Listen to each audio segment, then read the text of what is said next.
Me, Geordie Pete Redding on Hollywood Balls with TFA, of course. It's Saturday again, which means it's time for Soccer Saturday even. Right, listen, gents. Scientists have recorded the first known instance of a duck that has learned to mimic the human language. The duck in Australia, called Ripper, of course it is, was quoted, its first words as saying, "You bloody fool." Sadly, it could not be confirmed that the duck was referring to Stevie Bruce.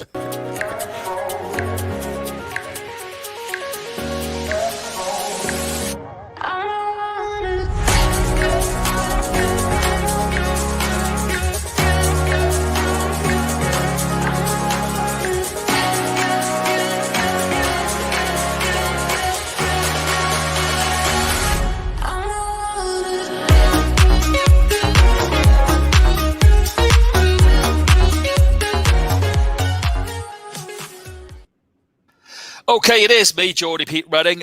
Welcome to Soccer Saturday. Before we fall in line with today's special guest, we're going to look at what's coming up on the show. We've got a big game preview. Can't get my words out this weekend. Must be the nerves. Spurs and Chelsea are on the horizon. A look back at the European action from last week. Some great games as well. Focus on life at Everton under Rafa. Kev, you'll be under the spotlight for that. And I also want to take some time to look at an old pal of yours, Patrick Vieira, who's doing well at Crystal Palace so far. Also, speaking of doing well, we want to look at Graham Potter and Brighton because they're flying high, so fair play to them. And, of course, we've got our very own DK Hot Sauce Premier League predictions. It's all to play for this weekend. So, hi to Kev. Welcome. We'll come to you in a moment. But it's a case of yes staff, no staff, as I introduce my next guest. Thankfully, he can't pin me into the sand just yet because we're only via camera. But I'm nervous nonetheless. He's part of my great city. He's living in Dubai, been here 12 years. But millions will have seen him in the last few weeks on Celebrity SAS. Give a warm military salute to Hollywood Balls and Melvyn Downes. How are you, mate? Yeah, I'm good. Thanks for having me, Pete. It's our pleasure. How are you doing, Kev? I'm good, thanks, Melvyn. Really good. Thanks for coming on. Thanks for having me. Yeah, it's fantastic. I mean, obviously, we've had a lot of messages this week saying, "All right, yeah," because people have been watching it. It's at a pivotal part. I think I'm up to episode 4. Some people may have finished the series so far. Absolutely brilliant watching. If not a little bit scary. I was saying to Melvyn this week, Kevin, watching the series, I'm literally hanging off the edge of my settee thinking, crikey, what they doing? And then I think I nearly switched off. There's a bit where they come across in the helicopter, they do that and they fall back, and I was like, yeah, Dad, switch this off. We're not doing this. We're not having it. So I mean, it's brutal, isn't it, Melvyn? Yeah, it certainly is, and it's actually episode 4 on Sunday. So we're about halfway through. But it is. It's what you see on the TV. You can't take into consideration what it's like for real. You've got to think that the celebs, they're under an awful lot of stress. They're tired. They don't get much sleep. Their adrenaline's going, and you can't take in how cold it is. I mean, sometimes I had about 5 layers on, and I'm watching these celebs, and I'm freezing as well. Like, God, it's quite brutal. It comes over. It literally does come over. And interestingly, when we met on Wednesday to chat about today's show, I learned, as a fan of the show, I learned little things that are not necessarily you can pick up straight away. As for instance, they can be woken up at any time. I can just hear that voice bellowing through, number 5, and it's like, oh, geez. But if the guys want to go to the bathroom in the middle of the night, they can't go by themselves, can they? So you've got to wake someone up to go with you. Yeah, you have to move everywhere in pairs, and there's bathrooms. It's a good 100 meters away, so you can imagine it's raining, it's cold, and you're in your sleeping bag, and you've got to go, and you're like, I've got to give somebody a nudge. Do us a favour, come to the bathroom with me. Popular decision. Yeah, interrupted sleep. They've only got about 4 hours sleep or whatever. They don't know, and then at the back of their mind, they're always thinking, what's going to be coming next? Right. It is absolutely fascinating. It's a great watch. But I want to take you back because talk about a man who didn't need a careers advisor. You literally, your journey was mapped out, wasn't it, from a very young age? Yeah, believe it or not, from 3 years old, I just always wanted to go in the military. That was it. I was just fascinated with watching war films, and I played football and that, like all kids do, but I was more interested in having a stick pretending it was a gun. I just always wanted to go in the military. And my dad used to, he was from Jamaica, whenever, and if all the Troop in the Colour and that was on TV, get me to watch it. And whenever the national anthem was on, he'd have me standing up and stuff like this. So it was brilliant. And that was me. And then I joined the Army Cadets. At 11 years old. It's a bit like the Scouts, but more military themed. And then at 16, 2 weeks after leaving school, I was straight in the military and never looked back. What fascinates me, and it's a question, it might be a simple answer, but for someone who's not well versed with it, 12 years, you did sort of various operations and stuff, but serving obviously, and then of course to the SAS. How does that come about? Is it are you sort of earmarked? Are you handpicked? Are you scouted, to use a footballing term? Yeah, well, no, it's not like the football teams where a scout goes round and looks at people. You can put in for it. Anybody. It's tri-service, so it's from the Army, the Navy, the Air Force, and you can actually put in your paperwork that you want to go on the SAS selection.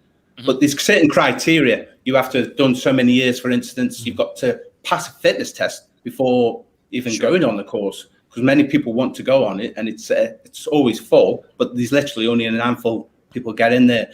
I think it's like, compared to the football, it's like being in the Premier League. You're top tier. So in the military terms, being in the Super League, I would imagine. Yeah, you're up there, and obviously with that, you've got the benefits. You're going to be busy. You're going to be doing your job all the time, and it is constant. It's very dynamic, fast-paced life. It'll just goes so quick, and also you get the better equipment. You get looked after. But on that, you've got the pressure. Like say a Premier League footballer, you've got the pressure. Anything, if you do anything wrong, it's analysed, and the same in the SAS. If you do something wrong, you could get yourself or people killed, or it's a big problem. But it's a privilege, and it was a great time in my life. That message comes through really, really very loud and clear. Loud and clear is the word I'm looking for. Loud and clear. In the show as well, because it's like, if you don't do this, you're putting your I think the last one we watched was about trust. It was a fascinating episode, but it's all about looking after each other, isn't it? Because as you just said, the ultimate the ultimate penalty is death. So that's what's hammered through even into the contestants. Hence with whenever they are moving around the camp, what you don't see on TV, they always in pairs. It's always buddy. You've got to look after each other's back. And that's the great thing about the military. You've got people there will always watch your back, no matter what. And it's like in any way of life, you might not be best friends with people, you're drinking partners, but you've all done this unique selection course, and whatever happens, they're going to be there with you in any dangerous situation, and they will put their life on the line for you, and vice versa. Fantastic. Melvyn, can I just say, I think what it does for people as well, and you tell me if I'm wrong, I think it teaches life skills outside the military as well. People who are watching, you talk about trust and moving around in pairs and having each other's backs. Really, these are life skills. I know it's military and it's the top level, but these are life skills that everybody really should have, shouldn't they? Yeah. Absolutely, and it teaches you this, and as you can see on the program, everybody gets something out of it. The civilians when they're on, the celebs. I don't care who they are. Once they've been on that program, everybody says, "Wow, I got something out of that. It was amazing." It's sort of as if they've released the demons to get something off the chest. It might be because you're in that environment. It's a unique environment, obviously, and you've got to trust them people around you, and you're all going through the same scenario. You push to your physical limits and partly your psychological limits as well. It really does. I am as well, and I'm on the sofa with my TV dinner. I'm pushed to my limits. Kev, it's been a massive week of European football. We'll get to the Premier League in a while, but we've had obviously Champions League, as we do, as a precursor, and also the Europa League as well. But a good week for Liverpool and City. Speaking of City, who said they needed a centre forward? 6 in the midweek. Yeah, listen, in the league format, I think City can get away with it. Yep. But I think that the key to all of this is City are one of them teams who really, they've got to be winning that trophy. The amount of money they've spent, the recruitment, the way they think, they're gutted they lost the final last season. And I think that's the difference, having a striker, a renowned striker who could score goals. That's going to be the difference at the top end of the pitch when you're dealing with the elite teams. And they're unlike City, but they shipped 3 as well. It was a massively high scoring game. Someone else who maybe didn't quite think or pay, I wouldn't say not pay full attention, but I think Liverpool got away with one, didn't they? They had to produce another famous Anfield Cup night. That's to dig deep, Pete. That's what they do at Anfield. You know, if there wasn't any fans there, they have an possibility to lose the game. But the fact of the matter is, Anfield... Is that City or Liverpool, Kev? Listen. We'll get onto Postman Pep in a bit, right? But let's be honest. When you play Liverpool at Anfield and you go in the lead, and there's a long time, the fans do get behind that team, and they will them. They will them to win. So, great win for Liverpool in the end. And if anyone's listening, there's a guy called Richard Buxton, a great Northwest journalist, looks after Liverpool and Everton. I was chatting to him on Twitter yesterday. He's always looking for an idea for a good book. What about famous European nights, Kev? He could fill many chapters of them, couldn't he? Oh, 100% he could. Yeah. The problem is most of them will be on the red side, not the blue side. So let's move on. Let's move swiftly on. Speaking of our own George, who I was on with last night, it was great to see him. He was in fine form. And I have to say, take my hat off to him. He's always said to have a look for West Ham because he's really impressed with what David Moyes is doing. Yet again, what a great result for them back in Europe. A 2-0 win away at a tricky opponent as well. Yeah, you know, David Moyes has gone about his business. He's learned a lot since he was manager at Everton and then Manchester United, etc. He's had his hits, but he's come back stronger. You know, This is his second stint at West Ham, don't forget. And he knows the players, knows the club, and he's going about his business well. Again, West Ham are a Premiership side who are on the up. Yep. So you really expect them to do well. The key difference is going to be against some of the better sides. Definitely. I was fascinated to read what Brendan Rodgers said, Kev. I mean, Leicester were to the good. They ended up letting it slip, but he was still quite happy. He said it shows how far Leicester have come because they were up against a tough opponent. So all in all, not a bad result for Leicester, really, was it? Yeah, look, when you play Napoli are usually in the Champions League. Yeah. And they've got Champions League style players. So to go 2-0 up against them is great, but it teaches you a lesson. One thing you cannot do, you can't switch off. Yep. You know, when you're at that top level, you can't switch off. You switch off and it will cost you. And that's what happened in the end. You know, they conceded 2 and they ended up drawing the game at home. Not such a good day at the office for 3 massive names in British football, of Celtic, Rangers and Man United, all suffered in their respective fixtures. Manchester United, Ole came in for some great stick for the substitution. Do you think that was just unfortunate, or can you lie the blame at Ole's door for that? Look, the buck stops with the manager, but I've got to say, you know, playing on plastic, Pete, isn't great. It isn't Took great. me back to the 80s. Yeah, you know, I've still got the burns and marks to prove from that QPR, you know, QPR's pitch and Oldham had it as well, didn't they, and stuff like that. Very difficult game, very difficult to play somebody who knows the environment, knows the bounce of the pitch, knows all that, and just training on it the day before. isn't enough preparation, really. But, once they're in the lead, you expect Man United to at least get a draw. So to lose the game is a bit difficult for them, but they'll be fine. Yeah. A football vibe for you, Melvyn, when you're not beasting people out in the Outer Hebrides of Scotland. You're a Stoke fan, right? But you don't get to see them as much as you would love. No, because of my job and being out here and my schedule. But whenever I can see them, I do.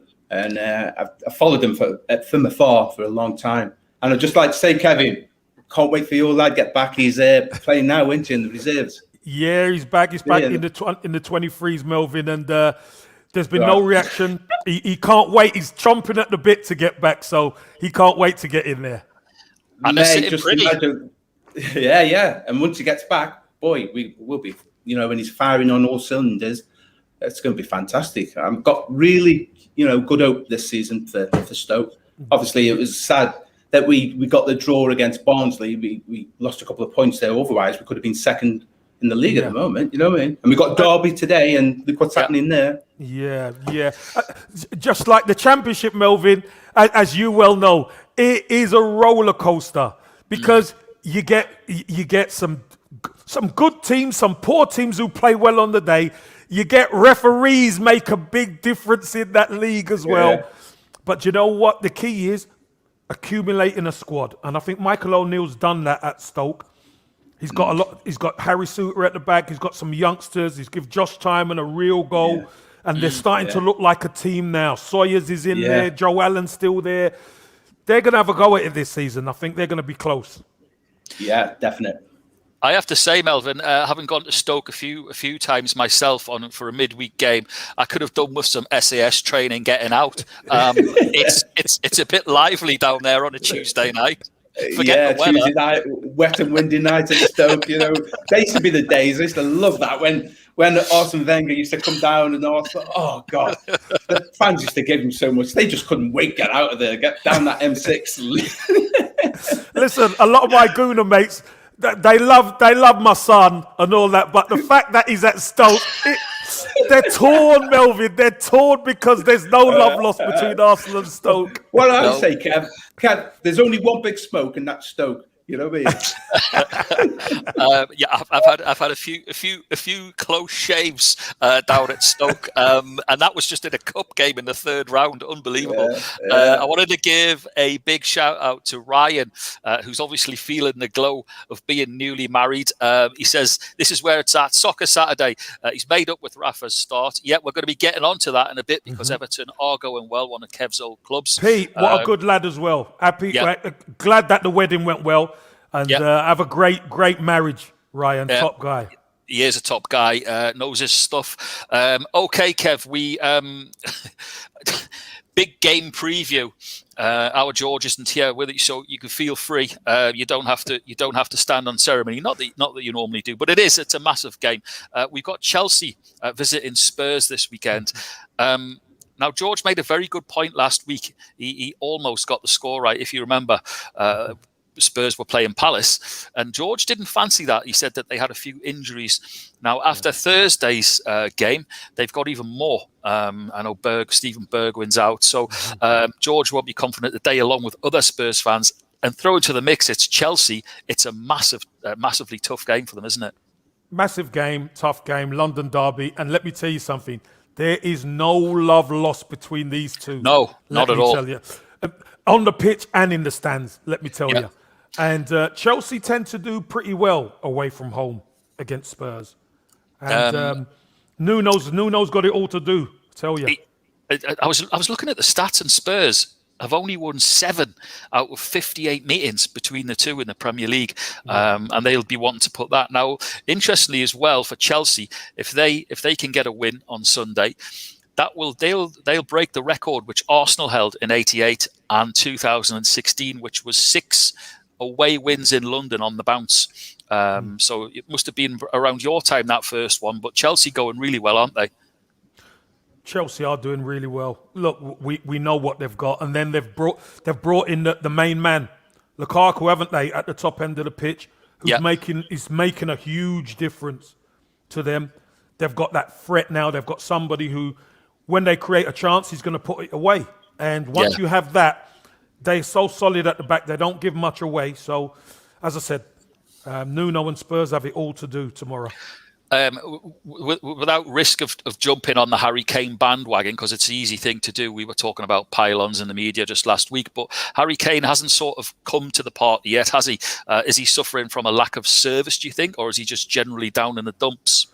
No, I think there's a lack of service to Harry Kane, and also Son didn't play last week. I think Son is key to Harry Kane getting space. Because Son, he likes to run into space. And when you get somebody who runs into space, it stretches the defence and that allows Harry Kane to get a lot more room. So I just think it's a personnel issue. And that will hopefully get rectified for Harry Kane to get back on the score sheet. There has been a lot of injuries. Speaking of injuries, Melvyn, well, I bet you'd like to get some training into our Premier League elite stars, training them proper good old style, like out in Scotland.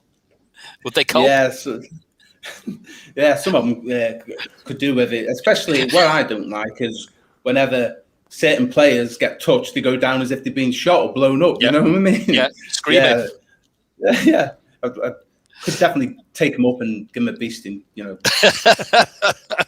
I can name you 11 that I would immediately put forward after. Did you watch the game last night, Kev? Did you see bits of it? Pete, I did. And you know what? I refrained from even texting you because I wanted to speak to you today. Oh, shame. Again, you know, I think Gary Neville made a very good point last night before the game. He sort of, I think a lot of the media are starting to realise now that Jake Humphries from BT Sport, for instance, as well as Gary Neville, came out and said, look, Newcastle fans aren't being, outrageous. They don't expect to win the Premier League. They just want a team that they can love and that tries. So I think it's gaining momentum. Gary Neville said last night it's time for the owner to move on.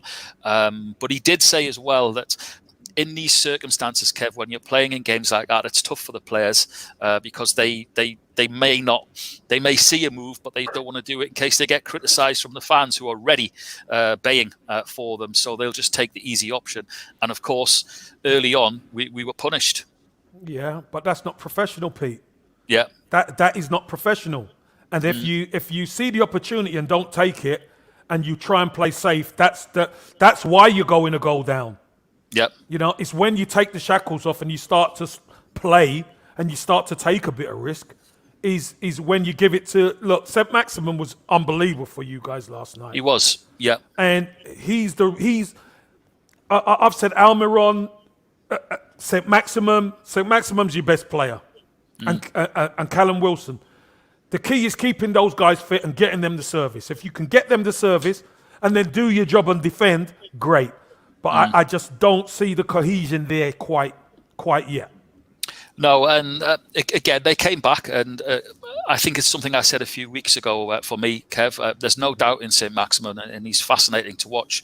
Brilliant, but he just needs a bit of consistency. If he can create that form on a regular basis, but he goes, 3-4 games of, again, not getting service, maybe similar to Harry Kane. But at the end of the day, let's be positive. A point against a decent Leeds side, although Leeds are struggling themselves. They had injuries. Brucey probably would think that it was a good opportunity for 3 points, but they didn't get beat. So something to build on. Yeah, something to build on. And hopefully you're not as lethal as Melvyn is beasting people up in Scotland. This guy's dangerous, Melvyn. I'm telling you, he's dangerous.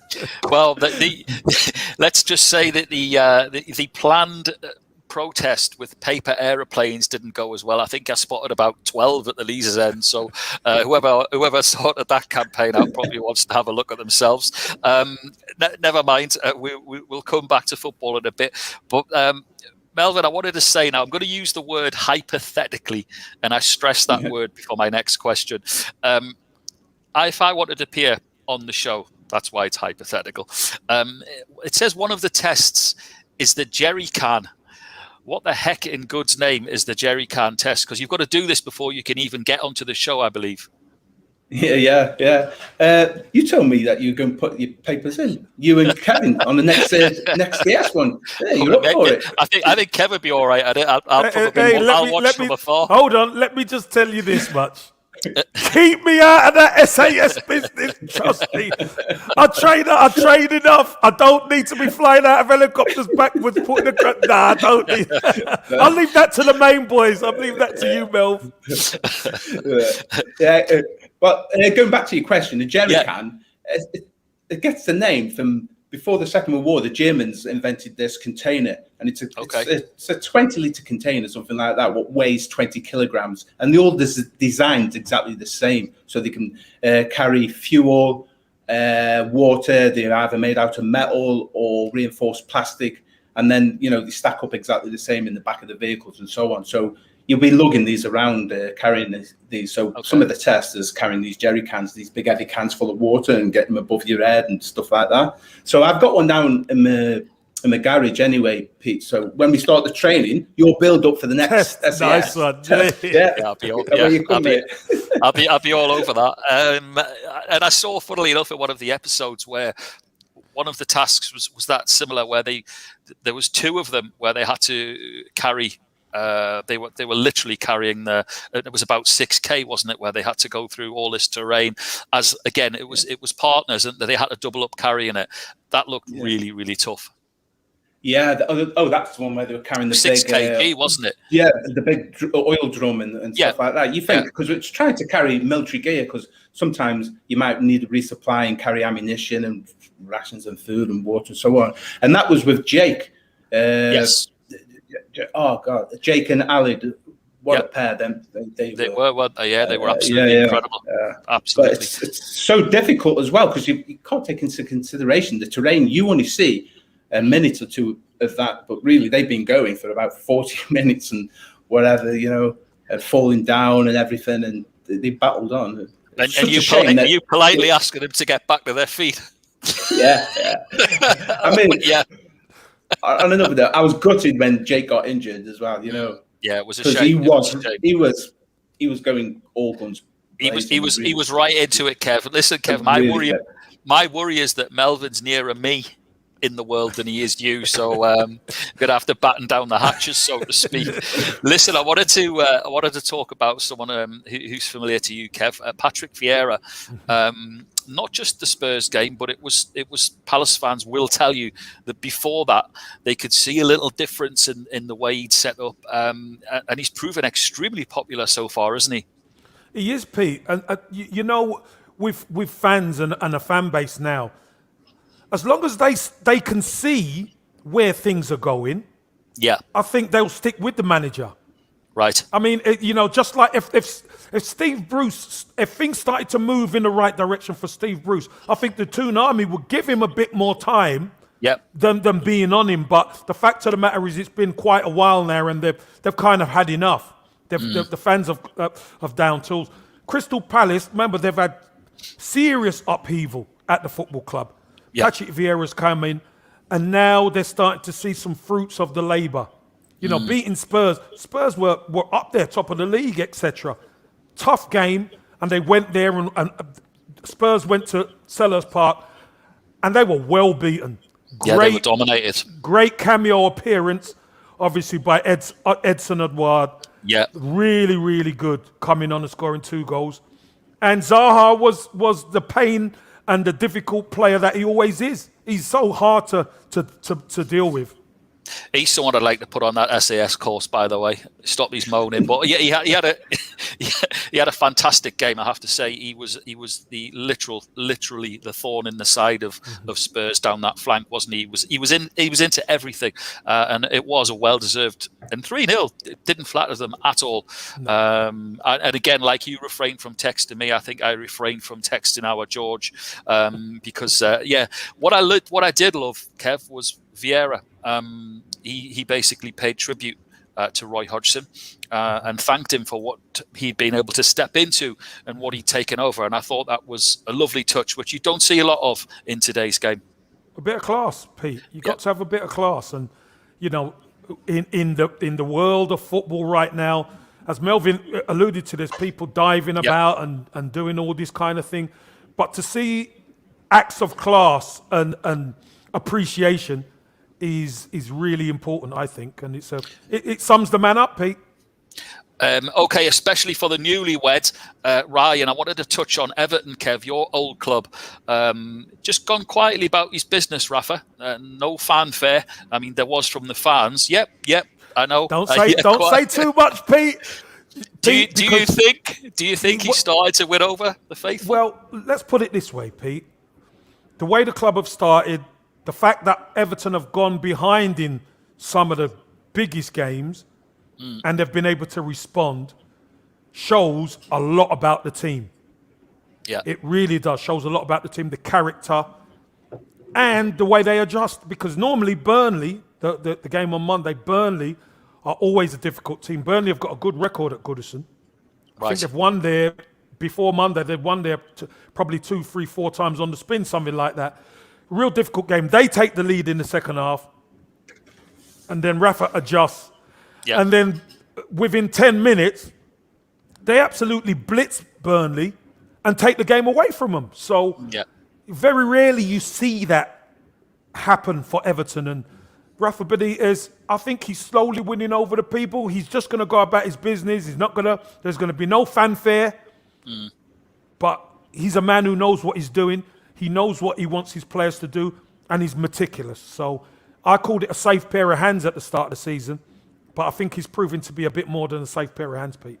And I tell you what's really astute as well is Rondon. I mean, I absolutely, in the mould of you, Kev, he can put himself about, but he knows where the goal is. He's got a great touch. I've seen him at Newcastle. What a fantastic addition. Everton fans will love him. I think, obviously, with Calvert-Lewin out, Rondon might not start yet because I think he's still finding his fitness, Pete. Yeah. But I think he is a really good addition to this Everton side. And there might be times, Pete, where they go 4-4-2, Rondon and Calvert-Lewin up top. Sure. What a handful them two will be for any defence. So he's got the opportunity. He's got the opportunity to really mix and match. Melvyn, I wanted to come back to you. You've said that you're in Dubai. A similar story for everyone that ends up in Dubai. They came for a couple of weeks, a couple of years, and they stay. Ours are similar stories. You're a scout leader here in the city. I've got to ask you, are they the most obedient, fittest scouts on the planet? I have them running around with jerrycans. In fact, not one. They have to carry 2 jerrycans, and that's the 10-year-olds. You know what I mean? It goes up each year. Oh, that's fantastic. But it's something close to your heart, isn't it? Yeah. And I'm part of the British Scouting overseas. It's all, part of British Scouting. And so they have sections all around the world. And the group I'm with is called 4th Dubai. That's the troop I'm with. So anybody who wants to volunteer, you don't have to have ex-military service or anything like that. You can volunteer because we have to volunteer helpers to help inspire young people. So it's a great project to be on. Fantastic. Just had a message from Ronnie Kev all the way in. Kevin, he won the Henri shirt from Wow, brilliant. Prizes. Says he's going to get it on Monday. Well done,Ronnie. Brilliant. Great stuff. He says, I'm so stoked. Did you see that? There you go. I'm so stoked. He's an Arsenal fan. It's in the end, Melvyn. It's in their head. And where did you all gather, Melvyn? Where are you based in Dubai? The scout groups. Yeah. They go around. It's all different schools. Fantastic. They get different locations, and they do a deal with the school. They let them use their facilities. So of an evening, that's where they do their.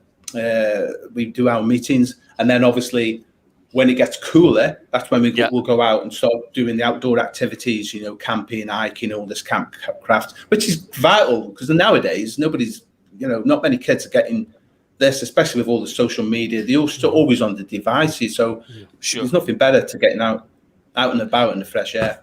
Yeah, brilliant, absolutely great. And I guess as we just said before we came on air, Melvyn, it's coming up to the perfect temperature now, so it's going to be great. Yeah, I wouldn't say perfect. It's still 40 degrees. It's starting to go down. You need another couple of years in. Next month, hey, hold on a minute. Look at you two moaning about 40 degrees. Summer here, it's freezing. I've got to wear a sweatshirt, jumper, hat. Brilliant. But saying that 12 years, Melvyn, you are a family man. Do you guys all love it over here in Dubai? Yeah, we came out here. It was for the job, for work. Yeah, and it was a 2-year plan.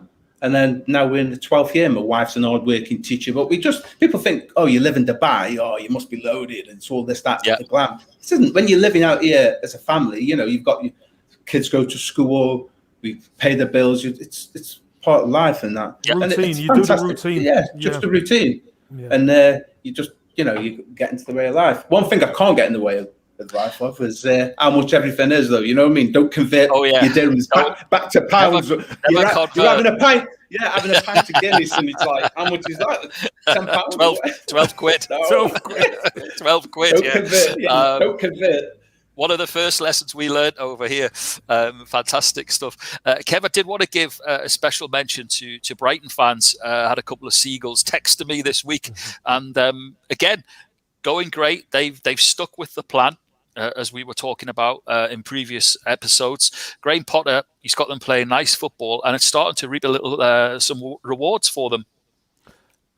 Pete, under Graham Potter, they've always played nice football, but the key is, like anything, is results. Yeah, you need the results to bolster and reinforce the work that you've been doing on the training pitch, and that's what they've done. Fair play to Graham Potter. I think he's a really good manager. He's a breath of fresh air to Brighton right now. And it's great that they're going great guns. They sold us Ben White for 50 million, and they've invested in the squad, and they've pushed on again. So hey, listen, fair play to him and Brighton. I like Brighton as a football club. And obviously, them and Palace are big rivals, aren't they? So they are, yeah. It's going to be a hell of a battle this season. Yeah, definitely. I'll stay with you, Kev, because it's time for our baller of the week, our hero that has taken place in the last 7 days. Can be anyone from on or off the pitch, football or sport for that matter. Have you got one for us? Well, Pete, for me, my baller of the week is Pep Guardiola.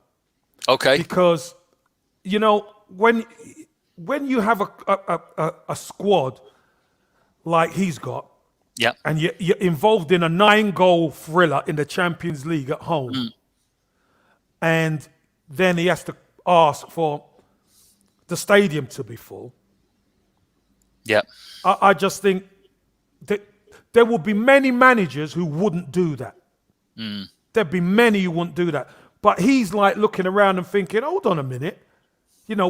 We play entertaining football. There's 9 goals in this game, and we're 20,000 down. So fair play to him, Pete. Fair play to him. I tend to agree. And I mean, it's easy to jump on the bandwagon, but they do have it. They've got exciting times, I mean, yet again, they're challenging for all the major trophies. There was a quadruple on the go at some point last season. I'm sure that it won't be far off again this season. So, I think he's quite within his right. So, Pep for you. Melvyn, have you got a hero, a baller of the week for us? Oh, it's got to be the young tennis star, Emma Raducanu. Brilliant.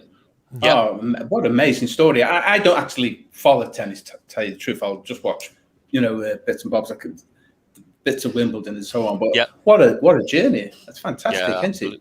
At such a young age as well, eh? I know, it's amazing. They reckon she could be a $1 billion star eventually. Well, when she's in Dubai, she can get you an ex-Guinness. Brilliant stuff. Listen, we've got it's time. It's that time again. And I know. Listen, Melvyn, let me introduce you to this, because this is where it gets all the niceties go out the window. Oh, it's fun, Melvyn. It is. It's great fun. So, sponsored by DK Hot Sauce, Danny Kwang, and he's literally they're going great guns, Kev. By the way, every time I hear from Danny, he's like, "Gotta go, got another order." So he's literally doing really well. So what it is, Melvyn, it's the time where we have to predict the scores. Kev will tell you I'm not very good at it. Kev is our reigning champion, but we've had a few turn-ups over the last few weeks. I'll tell you what, that George, He must be lauding it. He's won a couple of times and he's lauding it. He's not even on now. And he was joint winner last week with Everton's Jace Edwards. They had 6 points. That's Jace twice now, isn't it? Oh no, I've got to put a stop to this, Melvyn. Is there a wager on this? Is there money on this or what? No, but what happens is that pride, yeah. And it's. I'm going to look at trying to get I'll speak to Daddy. We'll get a trophy for the end of the season. Currently, though, we've got Barry Ashworth from the Dub Pistols, your nemesis, Kev, who still hasn't been beaten from that first time we did it. 7 points you've been close with 6. He got lucky. George, he got lucky, Mel. He got lucky. Yeah. Okay, so it's time for this week's predictions. And just in the house from our fans, we've got Jamie O'Brien, Everton fan. Jace Edwards, of course, is an Everton fan. Darren DeCendry's back in, who is a Liverpool fan. Good to have you on board, Darren. He's been close a couple of times. And Andy Briggs from Down Under, Geordie boy in Australia, probably on lockdown. Briggsy, you had 4-4 for one the other week, and I accused him of being on the Fosters. Okay, as always, it's guests first. So, Melvyn, give us a prediction for Burnley against Arsenal. Burnley against Arsenal. I've been thinking about this. I'd say 1-1. Draw. 1-1. Okay. Super Kev? I'm going 2-1 Arsenal. Oh, you're joking on. Here we go. I'm going 2-1 Arsenal. I've got this. I should go first, and then I've got. Have you got the same? I've got the same. Yeah, I've got 2-1 to Arsenal. Jamie's gone 1-0 to Burnley. Jace Edwards has gone 2-1 to Burnley. A lot of anti-Arsenal feeling this morning. I know. I could feel it. I could feel it. Darren's gone 2-0 to the Arsenal. And Andy Briggs has gone 1-0 to the Arsenal. The famous song. Okay, second game. Mel, is Villa at home to Everton? I'd say Everton 1-0. Everton 1-0. Okay, Super Kev. I've got 2-2. Oh, okay. I've gone 1-0 to Everton as well. I haven't seen a lot of Villa this season, but they're obviously missing a certain JG. Okay, Jamie O'Brien's gone 2-2. Jason Edwards has gone 2-1 to Everton. Darren's taken Villa to win 2-1, and Andy's gone for a 1-1 score draw. Interesting. Okay, next game should be a cracker as well, given Palace's form, as we've just spoken about. Liverpool against Palace, Melvyn. I think Liverpool, because it's at home. I reckon Liverpool 3 and Palace 1. 3-1. Yep, 3-1. Kev? I'm going 3-0. 3-0 to Liverpool. Okay, I thought Palace looked reasonably good at the back, but I do fancy Liverpool, so I've gone 2-0 to Liverpool. Jamie's got 2-1. Jace has gone 3-0 as well to Liverpool. So has Darren, and Andy's gone 2-0.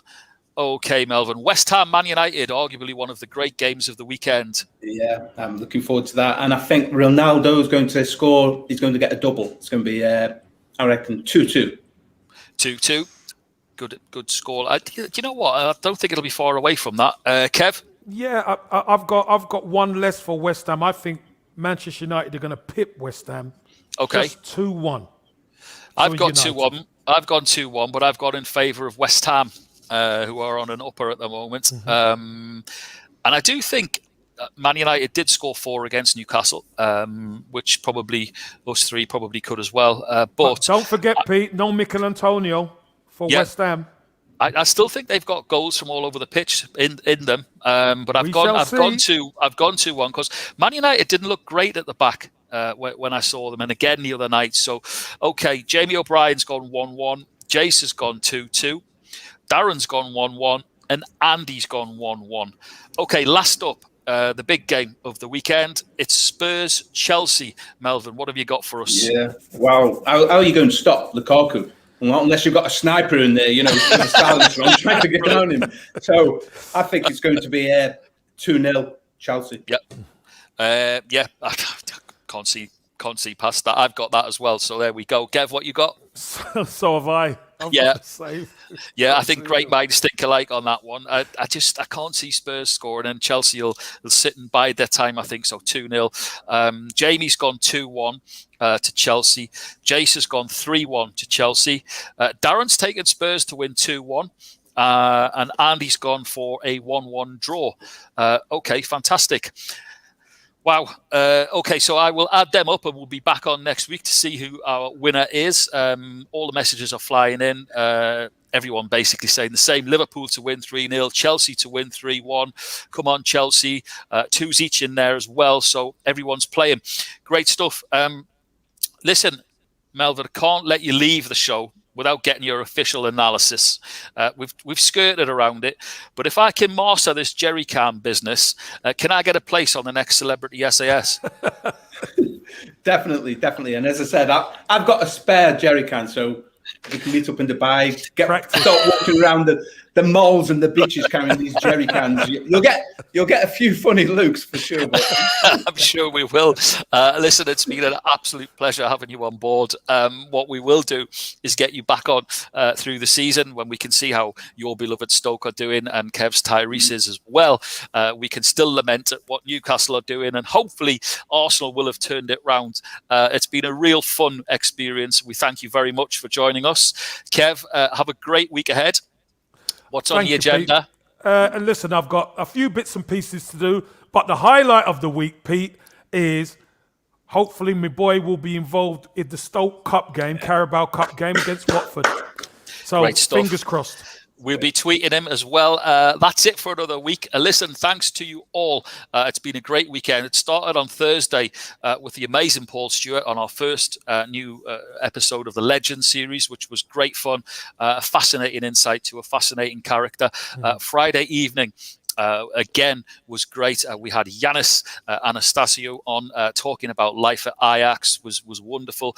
We've had Melvyn Downes on, fresh from Beeston, everyone on the coast of Scotland, and of course our own Super Kevin Campbell. We'll see you again next week on Hollywood Balls.